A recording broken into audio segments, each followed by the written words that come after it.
Hello, everybody. Welcome to the fourth episode of the amazing game of 316, the Starship Troopers slash Catch 22 role playing game slash alien slash everything that you want from a space war horror game. So, yeah, welcome. I'm not the GM of this one. If this is your first time tuning in, that is the honors of John Harper, who's above here. And John, how are you doing? I am doing well. I'm excited to get back to some Space Marine action today. Nothing new to report, I don't think, since last time. We're playing so regularly now that we hardly have to even catch up. Although that's maybe about to change, but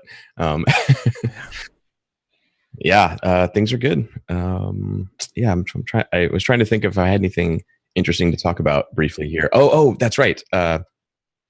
I was reminded last night. Allison and I have been watching bad movies, some Asylum movies, Atlantic Rim, and the or In the Name of Ben-Hur, and their crappy rip-off movies, which have been pretty fun. And we started one last night. It wasn't an Asylum, but it was a crappy 80s movie. It's originally called Atomic Cyborg. It's re-released as Hands of Steel, I think is what the re-release is. And it was starting to be looking like it might be fun, but it reminded me of the classic 1992 cyberpunk movie Nemesis, if you haven't seen it, Olivier Gruner. So I tracked it down and fired that up instead. And I hadn't watched Nemesis in a long time, and that movie is incredible. It is over the top insanity. It makes no sense. But it's like someone just mainlined every piece of cyberpunk available in the late or early 90s and just put it all in a movie. It really, really fun. And crazy action. People cutting holes in walls with machine guns to go into another room. And it's totally worth watching. It's kind of hard to find. Every now and then I was able to find like a YouTube rip, but I don't know if it's available in any like real formats, but I think it was on DVD. Was it on DVD? Wow, that's shocking. Apparently there's 4 in the series. I vaguely last night I couldn't remember seeing the sequel, but now they go downhill pretty quick. I'm pretty sure. Yeah, I mean they don't start. That's not a high starting point too. No. It's awesome cyberpunk sort of crazy straight to video action, but it's not. Yeah. I feel it really, if you're in that mirror shades mode, that like the classic 80s cyberpunk stuff, it's pretty on the money. Like they do kind of every move. There's like a person who's on a chip that has got to be downloaded to something, and the guy who's losing his humanity because he's getting all cybered up, and every trope is in it, and they run through them at a really rapid pace. It's one of the best things. A lot of bad movies are bad because they're really dull. And Nemesis kind of never stops. It's just nonstop explosions and people's getting their arms ripped off and stuff. So highly recommended if you can find it. It's fun. Strash, what about you? Anything to report? Well, I was being a little cagey last week, but I'm pretty close to being done here. So I wanted to bring up the new version of S&V should be out, and this one will be complete, which is to say that it'll be a standalone. It's got all of the bells and whistles and other nonsense in it. So if you're watching this and you're interested in some space opera action, that is a thing to check out possibly in the next couple of weeks. We're going to be putting it up in all the links and drive-throughs and all the stuff there. So that's largely what I've been laying out night and day for like the past month. So S&V is what again? Scum and Villainy. It is I guess it's got an official title now, Forged in the Dark, Fit D. But yeah, it's a Blades hack for some fun space opera adventure in the style of things like Cowboy Bebop and Star Wars and the usual genre tropes. So yeah, it's highly recommended. And Straj, isn't there a place maybe we could, if you wanted to see it in action, is there something or somewhere you could see it and be like So on the actual play channel, we were running a Scum and Villainy Star Dancer show It's currently on hiatus because one of our members got a new job and it's taken her away from us. But that's I think there's still like 12 or 13 episodes, and you can also catch it on YouTube at youtube.com/c/actual play. So check it out if you're interested, and look forward to the game. So, yep. Awesome. Morgan, what's up in your life? Not much. I mean, honestly, it feels like we literally just played, so I don't. It feels like a week hasn't gone by, or maybe just this last week was madness. I don't know. So not really much. You know, same old, I guess. Yeah, looking forward to 316. And yeah. So how about you, Eric? Cool. Well, last Tuesday I played this really fun game by a buddy of mine named Luke. He's an Australian game designer. It's a game, I mean, let me tell you about it because it was super fun on Once Upon a Game. It's on YouTube now as well. It's called Shipwreckers. You play as Cornish ship reclaimers, basically. Like you lead ships into the water and you try to, plunder them in that sort of way, in that sort of manner, with a little bit of like faux mysterious kind of. It's a one-page game. It was super fun. Within like it was one of those sessions where within like the first like 15 minutes, you're just like, oh my god, okay, here's what we are, right? They just all of a sudden we just had this huge mind convergence of like, oh my god, we're all this family, and our father, like our patriarch, just kind of died, and we're all kind of getting back together, and so some people have to come back from the town, and so we're all like kind of like getting back together to like pay off these sort of debts, and we came up with this huge story about it, and all these things. It was amazing, and just everything kind of just came out of nowhere. And started work together, and it was just a super fun 3 hours. So I had a great time with that, and that was the first time we play tested the game. It was really cool. So that was really, really, really sweet. I watched the beginning of that, by the way, like most of the first video, and the setup for that game is pretty cool. Plus, amazing Cornish names, which were just great. I think the author said that was like one of the main motivations for writing the game, was they found all these awesome Cornish names and they wanted to use them in something. And is it a board game or is it an RPG? It's a one-page role-playing game. I think they just released it, just now. Yeah, I heard them talking about it on Mastodon actually. So I'm gonna check it out ASAP. Yeah, it's really cool. But don't take my word for it. And then I was disappointed. I rewatched The Warriors, and boy, that movie, like, I want to like it again. Like, I remember liking it the first time, and watching it, I was like, oh, this is really, really not good. It does not hold up culturally at all. And quite a few cringe-worthy moments now. Yeah, and furthermore, it's like, boy, they like tackle cops and stuff like that. I'm like, boy, this would never fly in 2017 dystopia. Those people would be dead. Like, oh my god. Oh, you know what I mean? Like, there's it's this weird like faux dystopia where it's like where you could somehow get away with this stuff and cops just don't have guns, and you know what I mean? Yeah. So yeah, it's the 70s, the mythical peaceful dystopia of the 70s. So I just kept looking at that and juxtaposing between what that was compared to what it is now. But I mean, I did that, and now I'm excited to come back here and play some real dystopia far future in 316. So, you ever checked out Streets of Fire? I should check out Streets of Fire. You should tell us. Tell us about Streets of Fire. Streets of Fire is another Walter Hill film that is just a madness. It is a rock and roll fable. It combines elements of the 50s and 60s and 80s and makes it this wonderful mishmash of neon in the city and rock and roll. And yeah, it's a great film. Awesome. Yeah. Sledgehammer fight between Willem Dafoe and our hero. Willem Dafoe plays the bad guy at the end. It's a big sledgehammer duel. Oh, I thought William Dafoe played both the hero and villain. No. I would like to see that. And it's basically the entire who's who of, it's that guy. It's got really good music too. Oh yeah. Yeah, Jim Steinman, rock and roll, opera. Yeah, a classic for sure. Good. I know, I'm trying to get back and shore up sort of the movies that I may have missed that I need to watch, you know? That sounds good. I'm going to add that to my list. Yeah. Thank you. Cool. All right. Nemesis and Streets of Fire, and watch them in that order, probably. What's up? Nemesis and Streets of Fire. It's a good double feature. Maybe not. Yeah, and I guess then the last thing is that I'm super excited because finally, out of scheduling heck, the organization purgatory that is trying to get a game together, my Jungle Crawl Classics game is finally starting up next Thursday. Nice. So I'm super excited about that.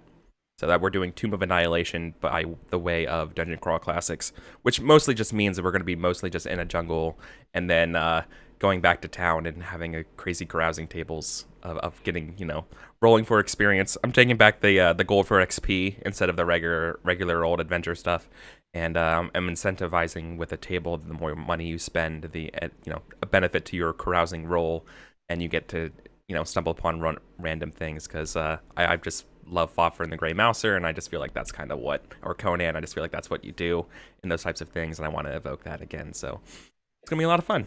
I'm excited to watch everyone hilariously die, and the ones who don't die, the stories that they will tell, right? The legends that they become. It's a good. That's the advancement in Barbarians Lemurias. How much do you spend in carouse, and how little money do you have left over? Yes. Exactly. Yeah, that's the better question is how little money do you have left over? Yes, exactly. Then you get more XP. Yeah. So is it like straight DCC in the Tomb of Annihilation setting? You're not doing some kind of blend between 5th Ed and DCC? No, it's going to be, it's purely going to be DCC.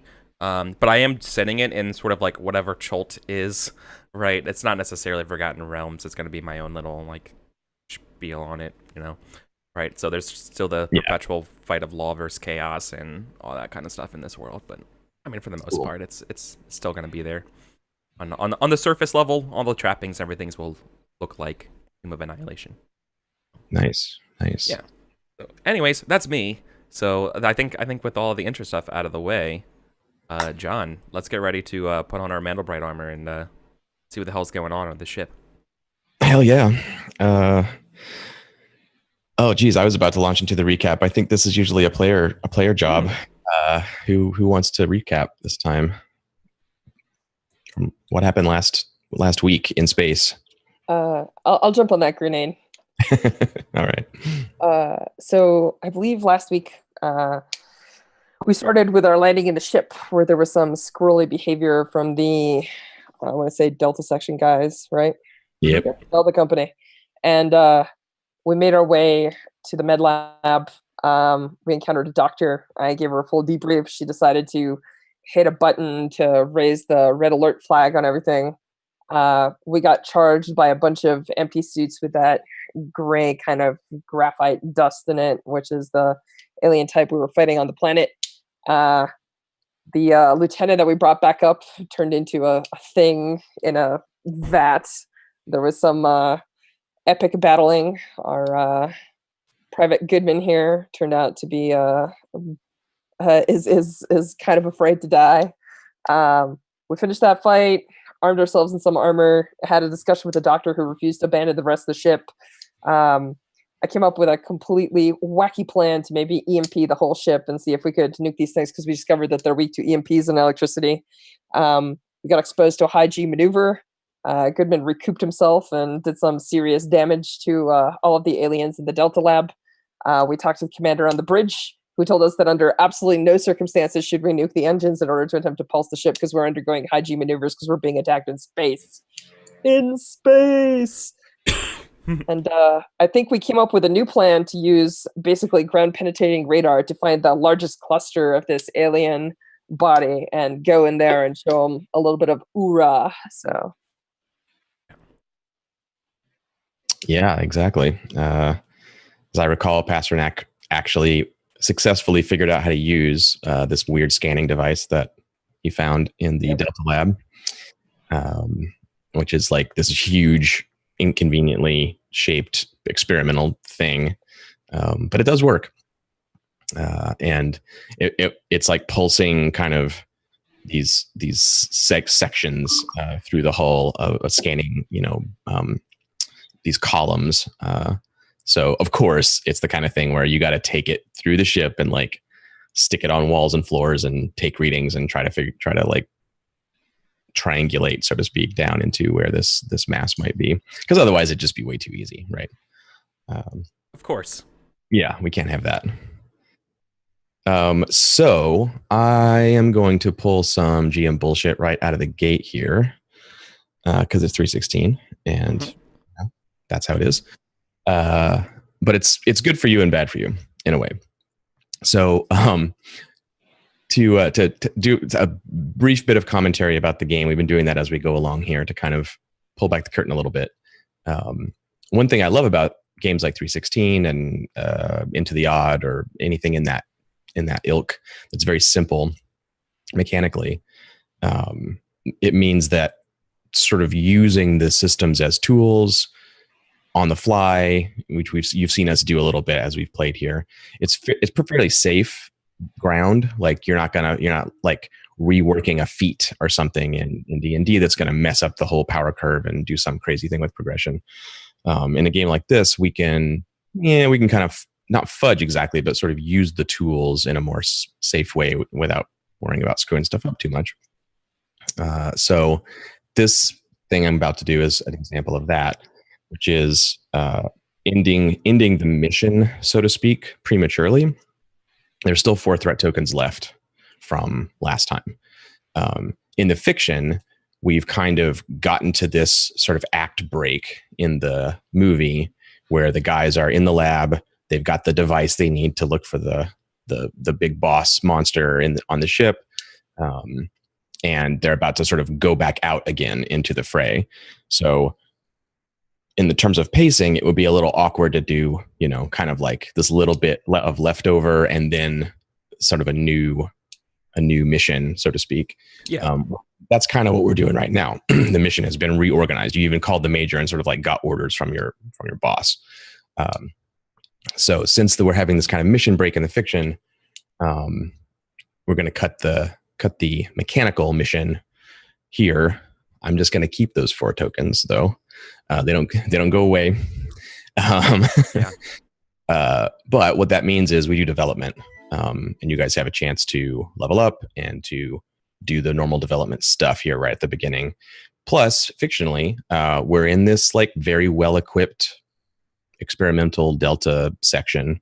So you might have access to the normal development stuff like improving your weapons and that kind of stuff, which we haven't done yet. So I owe you 2 development cycles in a way. Part of the first one, we already did level ups before, and then a full cycle now. So that's a very long-winded way to say, hey, mission's over, we're doing development now, with a little explanation for why. So let's do that.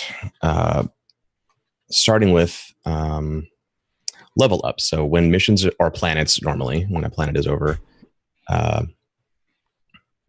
you see who levels up. So gaining a level first, the PC who killed the most creatures automatically gains a level. Goodman, I got bad news for you.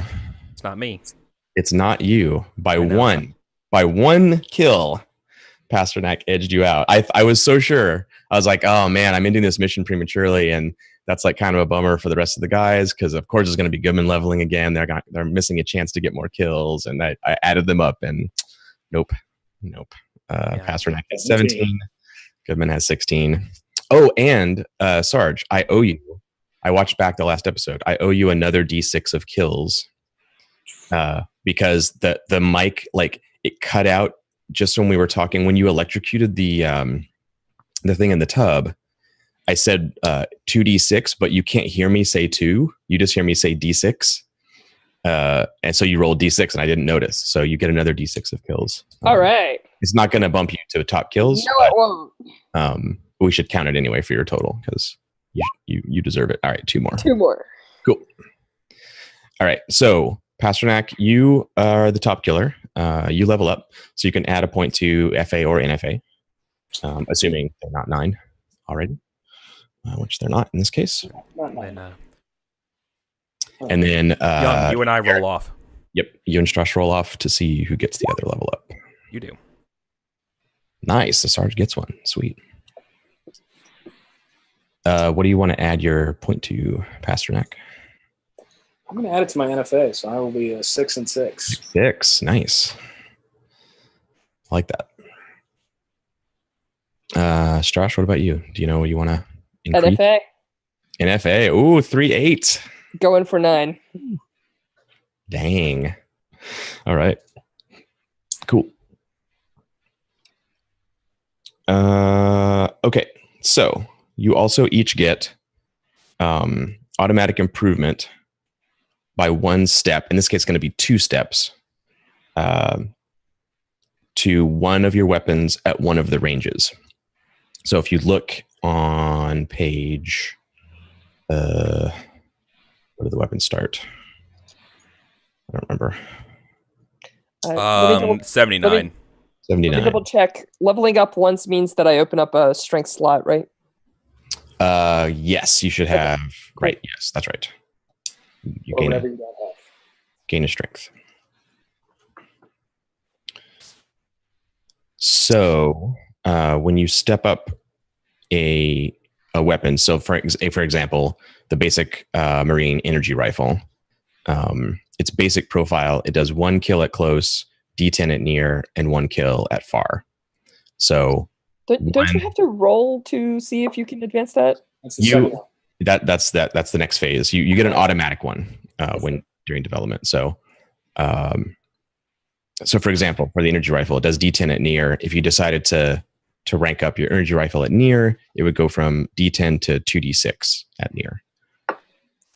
So there's different step levels. They go 0, 1, D6, D10, 2D6, 2D10, 3D10, and D100. So I technically owe you guys two automatics.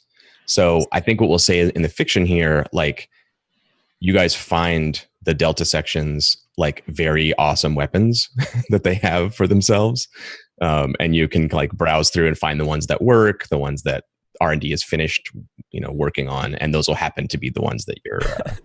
I mean, so. All right. So obviously Goodman is looking through there, and I don't know the name of this gun yet, but I'm just gonna straight up upgrade the E cannon to do D100. I'm pretty sure I want to do that. To do D100 at near. Yeah. Just put me in near and just let me attack is exactly what I want to do. Nice. I have to think about what the name of this gun is yet. Maybe we'll let it see what happens in play, and I think maybe Goodman finding a name. It does it as opposed to a duty 10. It starts at 2D10. I could upgrade it to close or far, but that doesn't sound nearly as fun as upgrading it to 3D10 than D100. It's all or nothing, Goodman. That's how you like it. So Goodman needs to be fragged, is what you're saying. Yeah, and a lot of weapons have caps on them too. So like if the E cannon, for instance, it can go to D100 at near, and close at far, and it can only go up to D6. Yeah. You can't just cap, max everything out on everything. And what? Sarge, did you want to upgrade your heavy machine gun, or are you? I'm actually looking up the weapons right now. Pasternak, do you know what you want? Yeah. I mean, I've already got my. I'm pretty good, honestly. I've got my E cannon, and it's all I need to do. I'll just upgrade it. You have an E cannon too? Well, sorry, my energy rifle. Yeah. Energy rifle, yeah. I think. Yeah, I don't know. I don't know what. Does this thing just like fire, just like antimatter? Like, what? How do you even do that much damage with an E cannon? Like, I'm wondering what.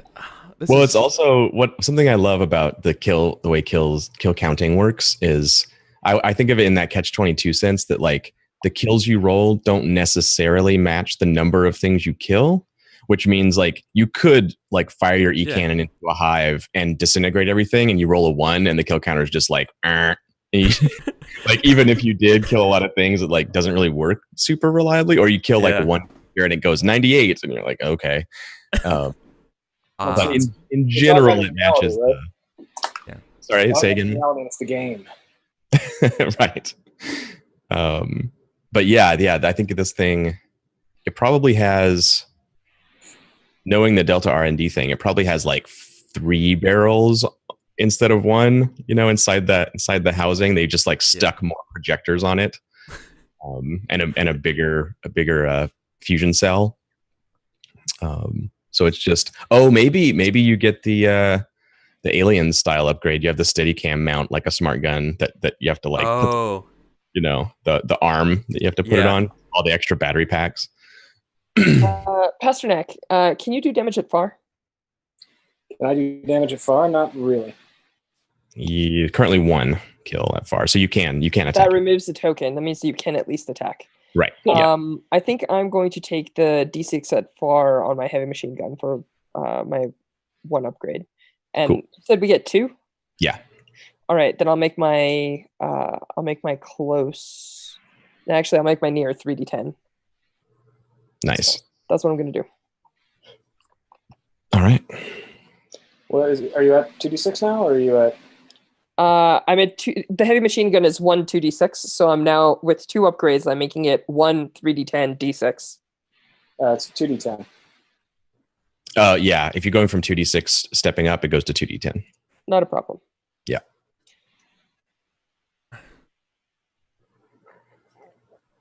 Cool. So, sorry, did you say what you were doing, Morgan? Your upgrades? I am upping my hand-to-hand, and I am upping my energy rifle at near. Cool. So that goes to 2d6. Yeah. And hand-to-hand, nice. I like it. Gonna get in real close. So, what's the hand-to-hand? Is that just the accumulation of your years of training, or do you actually find something in this weird lab that helps you? I think I find like a bunch of weird, knives and entrenching tools or something. I just get the I'm getting a lot of little stabby bits. Yeah, cool. In my armor. Yeah, nice. Yeah, they definitely have these like a vibro blade or something like that. Cool. All right. Off, short sword that they call a knife or something. Mm-hmm. Okay, so those are all our automatic improvements. Then you guys get development rolls, which we haven't done yet. You can normally you get 1 development roll at the end of a mission, but you've sort of saved 2 of them. Mm-hmm. So you can use a single development roll to and attempt to increase your character's rank if you used a strength during a mission, which I think Goodman and Young both have. You can try to gain a new piece of gear, which normally is like a requisition process, but in this case, it'll be like try to scrounge something out of the lab. Or you can increase a different weapon, not one that you just upgraded, a different weapon by 1 step. And to do any of those things, you make an FA test. So it's not guaranteed. I'd like to test. I got a little ahead of the game, and I rolled to up my near on my energy rifle. So. Okay, cool. So. Good. But then efficiency, I like it. Take the initiative. Good job, Trooper. Strash, what are you rolling for? Rank, obviously. Obviously. I don't know if that was that obvious, but I like it. Here we go. And I failed. Denied. Man, your NFA will never be high enough. It's just always out of reach. You do get 2 tries at it, though. You have another development roll. Oh, doing the same thing. But there we go. Hey. Barely. I would have missed without my NFA. I mean, technically, that's the best roll you can make. An 8 is better. Your strength, though, or? No, I only used 1 strength. Yeah, that's okay. I'm kind of screwing you guys over with the way we did development, so I'm being a little lenient here. Yes, normally it would take a 2nd strength for a 2nd roll here, but yeah. So in this case, now you're a lieutenant. Oh, become a lieutenant. So you get to choose. You get to choose. It has the same, roughly the same mechanics, probably. I'm not going to mess with that, I don't think. But you get the power claw. You can choose if you want to stay in the NCO track and become a staff sergeant, or if you want to like actually shift over and become an officer and become a lieutenant. I actually don't know what this staff sergeant stuff does, so you should tell me a little bit about that. So- but I think I'm going lieutenant. Mechanically, it's probably going to be roughly the same, but I think I might modify the order slightly, and you'll have different responsibilities. You'd be, in this case, you'll probably be, well, assuming who knows what happens on the ship right now, but when things get back to normal, you kind of be the platoon sergeant. So rather than just being the leader of your squad, you'd be the lieutenant's like partner in leading the platoon. Or you can take the officer responsibilities and actually like do briefings and, you know, take on that. Well, I secretly, actually not so secretly, one of the purposes of playing this game is to try and climb the ranks to see how the orders change and sort of like what the motivations and stuff are behind everything. Mm-hmm. So while it makes it a little bit more difficult to go on missions with some of the grunts, even though maybe special missions where I have to recover alien samples and stuff like that are on the board, I think I'm going to go with the straight up lieutenant rank. Right, nice. Lieutenant rank. Let's look at that while we're doing it. Our lieutenant just died, so there's an opening is all I have to say. Yeah, and there are field promotions in this game. That is a thing that can happen. We haven't seen that yet because things are in total disarray, but now if you're field promoted, you'd be a captain, which is crazy. Whoa. I know. Okay, hang on. Here we go, lieutenant. So you gain 2 orders, Order 5 and Order 6. Should I read them? Yeah, go ahead. My responsibilities are Order 5, ensure that no creatures in an encounter survive, and Order 6, enforce discipline on the lower ranks. Yeah. And you gain a power claw. Yes. Automatically? Yes. I know. Goodman is super jealous. Damn it.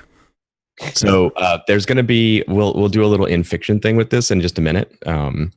These things aren't just popping up out of the ether. So we'll see how that happens. Also, when you're promoted to lieutenant, you can request the drop pod,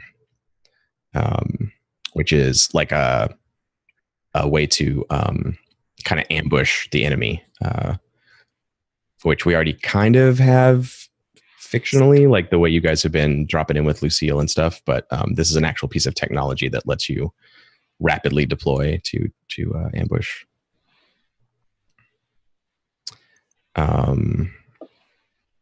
And you can call an orbital bombardment as well as a lieutenant. You get all kinds of stuff when you become an officer. Yep. All those goodies. Mm-hmm. Of course, did you ever kill the last alien on the planet? If you orbitally bombard, you sure do. No. When you were a sergeant. When So I was there's an a award you may never get, a medal you may never have earned. It's true. It's true. Yeah, the Crimson Sword. It's only for troopers. Yeah. There is an officer version, but yeah, you guys haven't had. We had no medal ceremonies. The ship. Yet. That's all right. Ship hasn't had time to do We're that. going to have a whole slew of medals. It's going to be a slot machine of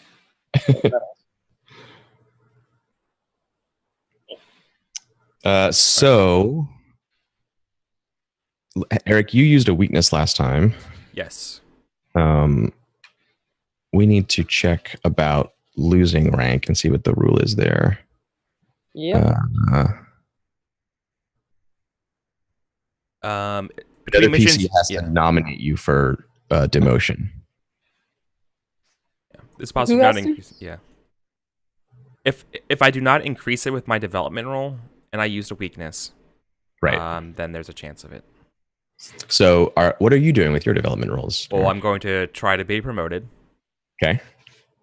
Let's start so that's there. Under NFA. Yeah. I do not make it. You do not. Well, then I'm going to try to get a power claw for my second one, because if I'm going to be a trooper, I'm hitting a power claw. I do not make it. No power claw for me. I like that I like that Young took the power claw from me. I like that it's your power that I had my eyes on it, and it gets assigned to you. Yep. Nice. All right. What does it take to demote said officer? Yeah, I know you would love to do this to me. Oh, it's happening. Oh, I know. Hey, I'm doing it for Mac. Well, let's see. So it's if you used a weakness in the mission and you've not just been promoted, which he hasn't. So if you meet those criteria, another PC can nominate the target PC.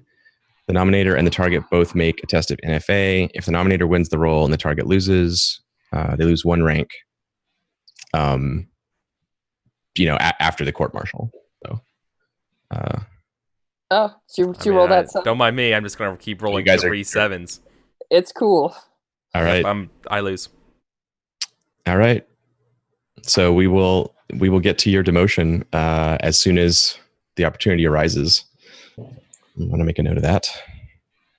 And we can talk about what happens in the fiction here between the two of you. Yeah. Or maybe it's not totally public. There's something that's about to happen that might change how this gets played in the fiction. So okay. All right. We will jump back into actually playing scenes here, and that might change how we describe this stuff.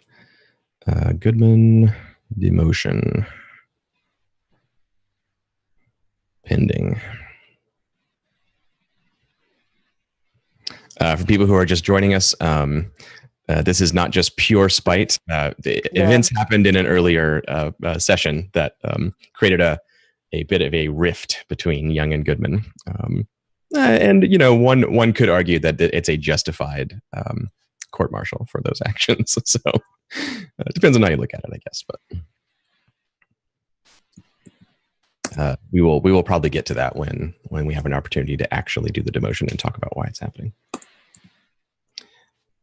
Cool. Okay, so I think we are done with our development stuff. Mm-hmm. Everyone's upgraded. I need to roll to. I'm going to try to improve my grenades, but I'm having a little issue with the. With the Roll20. Yeah.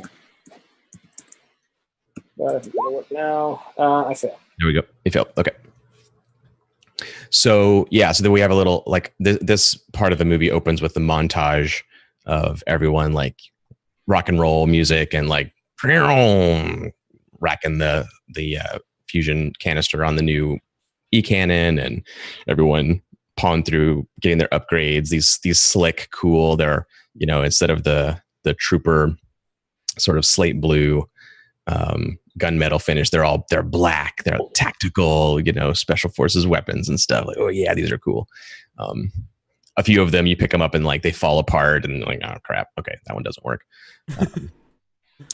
You eventually get kitted out with your new cool stuff. And then one of these SATCOM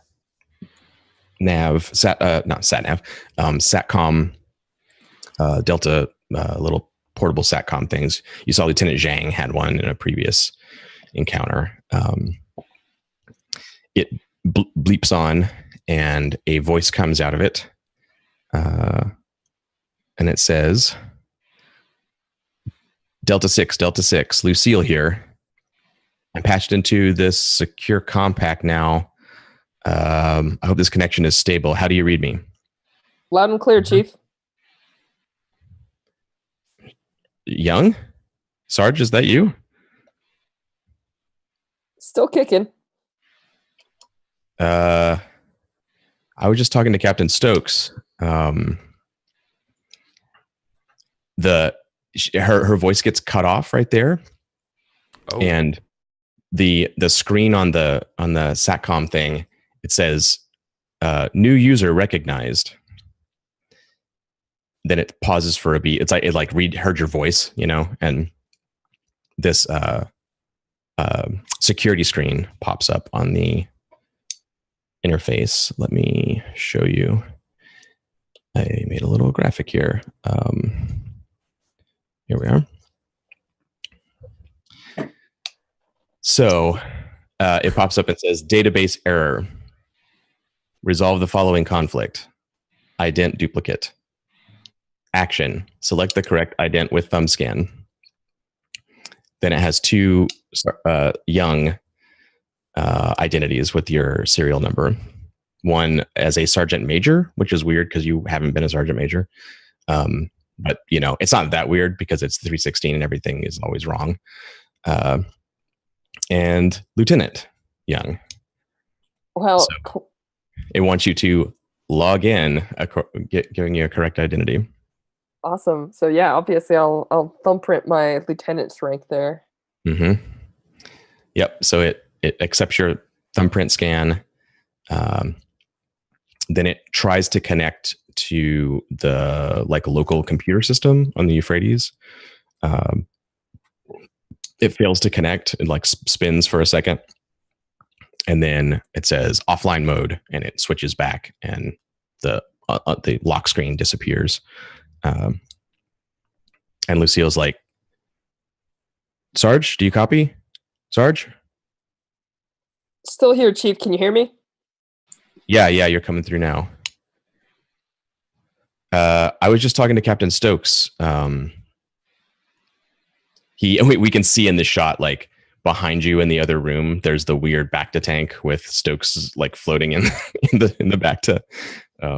She says, he's headed to the training section. He's gonna rally whoever he can find there. Try to get some troopers to help out with the operation. Where are you right now? Why are you on this line?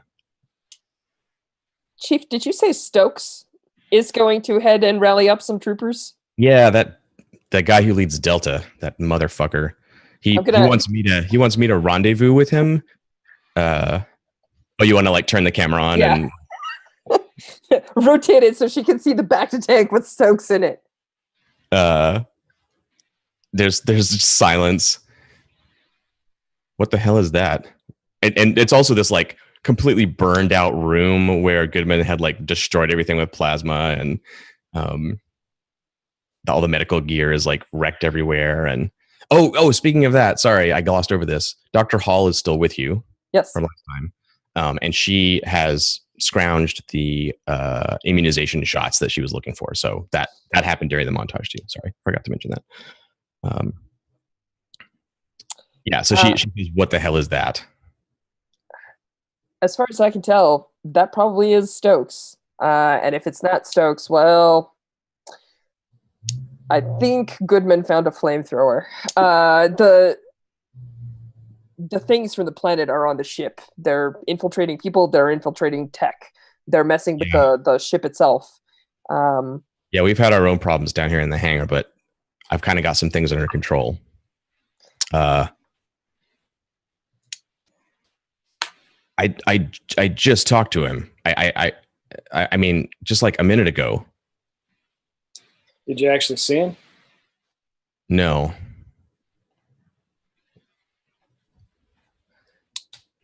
He said that I was under his command now. I haven't been able to raise the major or anybody else in Bravo or Alpha. Me and Banshee, we're supposed to launch, get aft to the training section, and try to extract anyone we can off the Euphrates.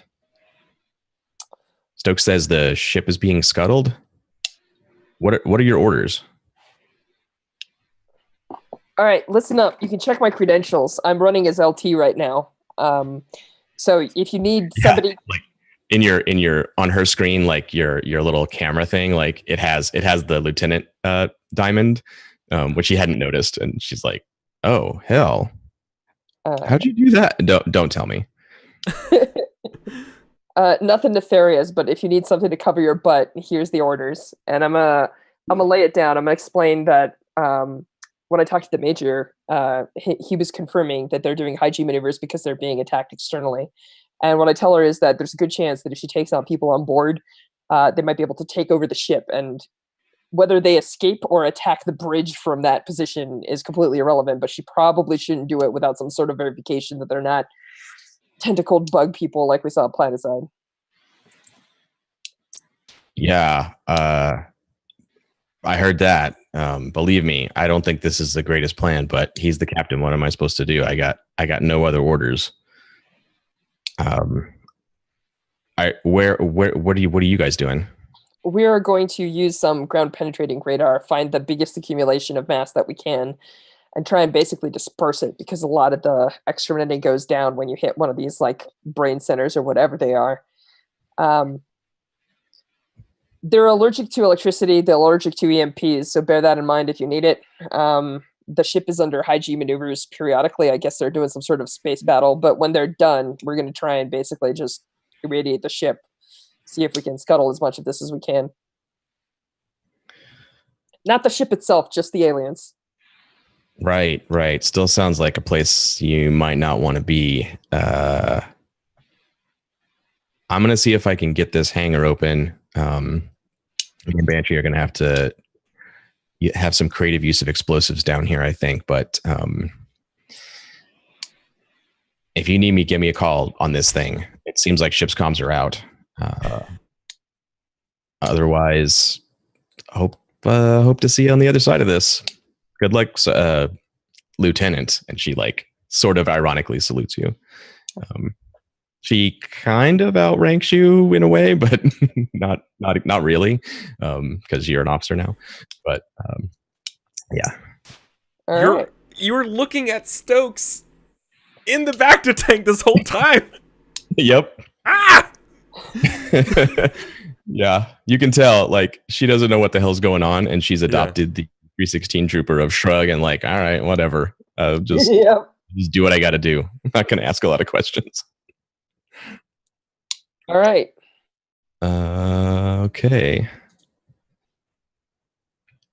Let me do a quick graphical upgrade for you here, Strash. Let's get your Lieutenant Pip placed where it needs to be. Boop, boop, boop. Mine goes away.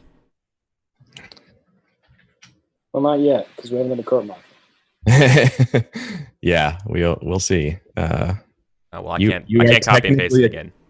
Oh, okay, I'll do it. You are technically a corporal in the system right now. Right, because we're in offline mode. Yeah, exactly. So if you want to, in the fiction here, Strash, we could say that like surreptitiously or out in the open. You tell me. But this comm system Delta computer thing that you have, when you get out of the I keep calling it satellite comms. It's not technically that. It's like a secure like hyper radio or something. When you get out of that, you realize that it has like the normal like 3rd Army 16th Brigade computer system interface, yada yada yada. And one of those things, like once your officer credentials go on, these new tabs appear, and it's like a disciplinary action, and these other things pop up. Oh my god, it's like HR management tools. Yeah. So in terms of the nomination for demotion, how do you handle that? Oh yeah, I don't even hesitate. Do you say anything to anyone, or you just do it on the computer?